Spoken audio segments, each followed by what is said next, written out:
Very good evening to all of you. आइए आज हम वर्ग 10वीं का भूगोल के कुछ महत्वपूर्ण क्वेश्चन को लेकर आए हुए हैं जो कि बिहार बोर्ड में आने वाले प्रश्नों के संभावित ये प्रश्न हो सकते हैं। आइए, वनों को कितने वर्गों में वर्गीकृत किया गया है? वनों को कितने वर्गों में वर्गीकृत किया गया है? तो वनों को 2 वर्गों में वर्गीकृत किया गया है।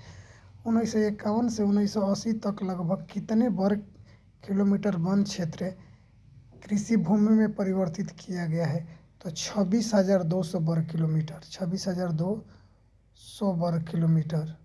आइए, FAO की वानिकी रिपोर्ट के अनुसार 1948 ईस्वी में विश्व में कितने हेक्टेयर भूमि में वन का विस्तार था? तो 4 अरब हेक्टेयर पर। भारत का राष्ट्रीय पक्षी क्या है? भारत का राष्ट्रीय पक्षी मोर है, यानी कि मयूर। चरक का संबंध किस देश से था? तो भारत से। टेक्सोल का उपयोग होता है, कहाँ होता है? तो कैंसर के उपचार में। विश्व पर्यावरण दिवस कब मनाया जाता है? तो 5 जून को विश्व पर्यावरण दिवस को मनाया जाता है। चलिए जी, संविधान की धारा 21 का संबंध क्या है? वन जीवों तथा प्राकृतिक संसाधनों के संरक्षण से। कहता प्राकृतिक संसाधनों के संरक्षण हेतु 1968 में कौन सा कन्वर्सेशन हुआ था? कन्वर्सेशन हुआ था। तो अफ्रीकी कन्वर्सेशन 1968 में हुआ था। कहता इनमें से कौन सा ऐसा जीव है जो केवल भारत में ही पाया जाता है? मगरमच्छ, डॉल्फिन, व्हेल, कछुआ। तो सिर्फ डॉल्फिन ऐसा जीव है जो कि भारत में ही पाया जाता है। किस खनिज को उद्योगों की जननी माना जाता है? तो लोहा को उद्योगों का जननी कहा जाता है। निम्नलिखित में कौन लौह अयस्क का एक प्रकार है?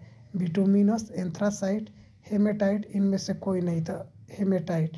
भारत का सबसे बड़ा लौह अयस्क उत्पादक राज्य कौन सा है? तो भारत का सबसे बड़ा लौह उत्पादक राज्य कर्नाटक है। भारत में लगभग कितने खनिज पाए जाते हैं? 100। अगला प्रश्न, इनमें कौन लौहयुक्त खनिज का उदाहरण है? तो मैग्नीज।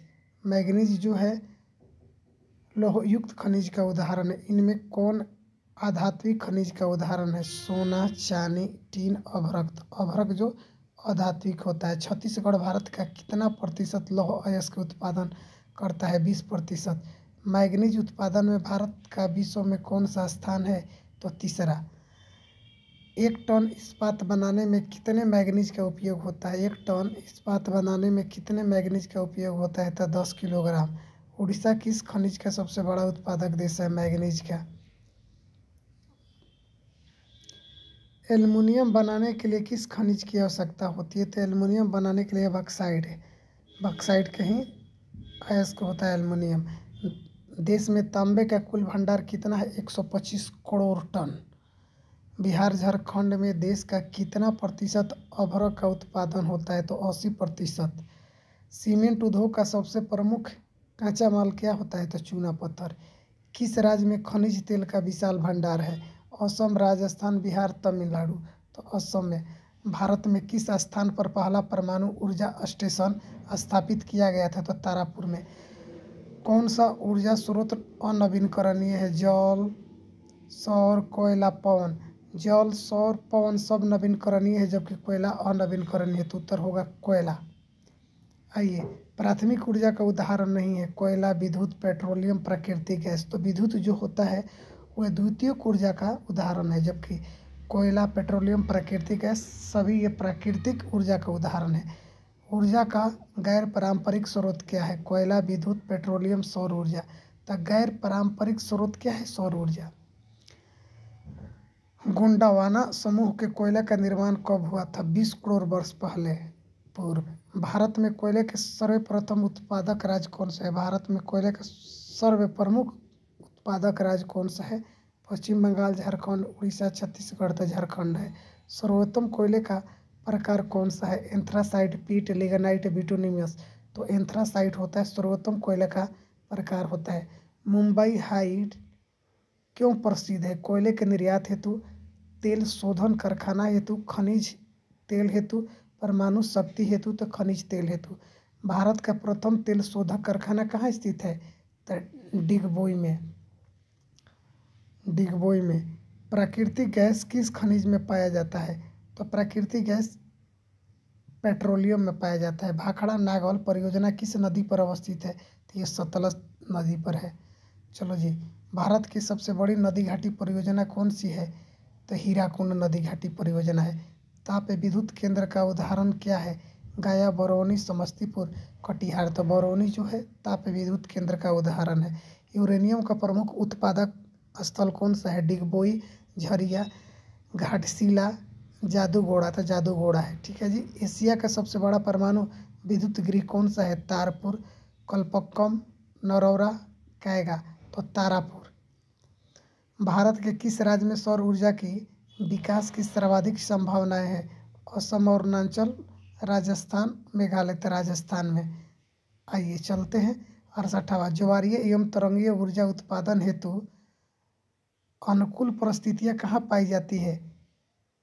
खभात की खाड़ी में। झारखंड के झरिया क्षेत्र में मुख्यतः क्या पाया जाता है? तो कोयला पाया जाता है। भारत का कान्हा राष्ट्रीय पार्क प्रसिद्ध है किसके लिए? तो बाघों के लिए। डॉक्टर मेघा पाटकर घनिष्ठ रूप से जुड़ी हुई है। तो ये नर्मदा बचाओ आंदोलन से। भारत में किस खनिज का अभाव है? अभ्रक, बॉक्साइट, लोहा, लेड। तो लेड का। सुंदरवन कहाँ है जी? पश्चिम बंगाल में।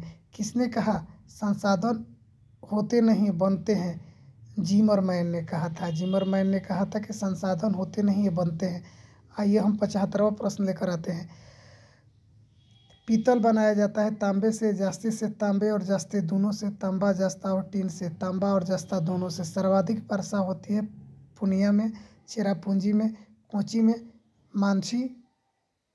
मानसीन राम में। तो मानसीन राम में सर्वाधिक वर्षा होती है। हीराकुंड बांध कहाँ है? ये उड़ीसा में है। द्वितीय पृथ्वी सम्मेलन कहाँ हुआ था? न्यूयॉर्क में। तारापुर परमाणु ऊर्जा केंद्र कहाँ है? गुजरात में, मध्य प्रदेश में, छत्तीसगढ़ में, महाराष्ट्र में। तो महाराष्ट्र में। प्रथम पृथ्वी सम्मेलन कहाँ हुआ था? रियो डी जेनेरियो में। चलिए धन्यवाद। ये हमारे 80 प्रश्न थे आपके ज्योग्राफी का। ये 1 से 3 पार्ट के प्रश्नों का था, ठीक है। अगले पार्ट को हम ऑब्जेक्टिव प्रश्न लेकर आएंगे। तब तक के लिए धन्यवाद। अच्छा लगे तो शेयर और कमेंट कीजिएगा। धन्यवाद।